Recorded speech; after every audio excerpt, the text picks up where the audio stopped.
Bob. What did you think of? Can you hear me? What did you think? I can hear you. Sorry. What did you think of Cole Irvin's performance, and especially how consistent he's been all year, especially and in the context of Shohei Ohtani and the hype that came with him coming into today? Yeah, not necessarily the hype. It's you going into the game knowing you probably have to be really good. And Ohtani got off to a good start and pitched great, and we wore him out a little bit, got him out of the game, and beat the relievers. We were talking, before the game that you don't have to necessarily beat him, but Cole matched him. I mean, had big outs when he needed to, double play balls. Was great and efficient again. His pitch count was so good that we could pitch him really deep in the game. Hey, Bob. Laureano had been going through a little bit of a rough stretch there at the plate. For him to be the guy who kind of, get Joel in the offense with the homer there, how big was that?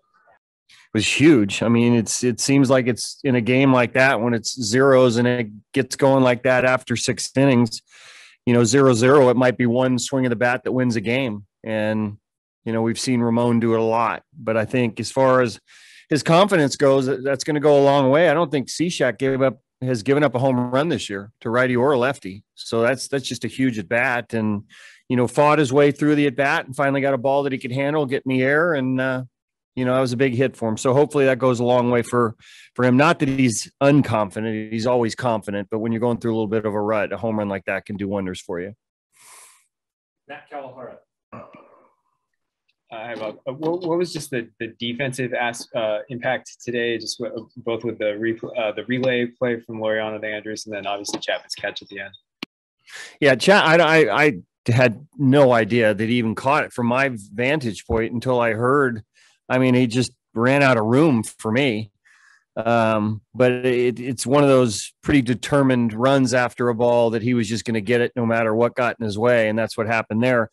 As far as Laureano and Andrus, that was huge. I mean, to get rid of it that quickly, and then, for Elvis to make the relay throw from the distance that he did, that's a huge swing at that point in time, because 1-0 with Ohtani is a much different game. So that the two really, really terrific defensive plays.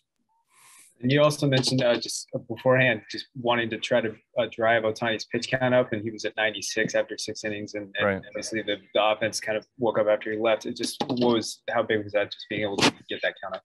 Yeah, I mean, he's probably not going to throw. I mean, right around 100 pitches, the most. So you got a chance to get him out of the game right there, and then when you get him out of the game, it feels like you score 2 runs just getting him out of the game. So, Cishak's a pretty tough customer himself, but when Ohtani's rolling like that, you like to see him out of there. Let's finish with Martin. Go ahead, Matt. I was just going to ask, was the plan to try to get the final 6 out of Trevino, or did you have Yeah, I was going to go out to out. Once Eaton gets the hit, and they get another hit, now the tying runs at the plate, top of their order, Fletcher guy. So I didn't necessarily have to go 2 innings with Lou. It was getting them through, the middle of their order. And once he did it in a pretty easy pitch count, you certainly want to get him to save, and you want your best guy on the mound at the time.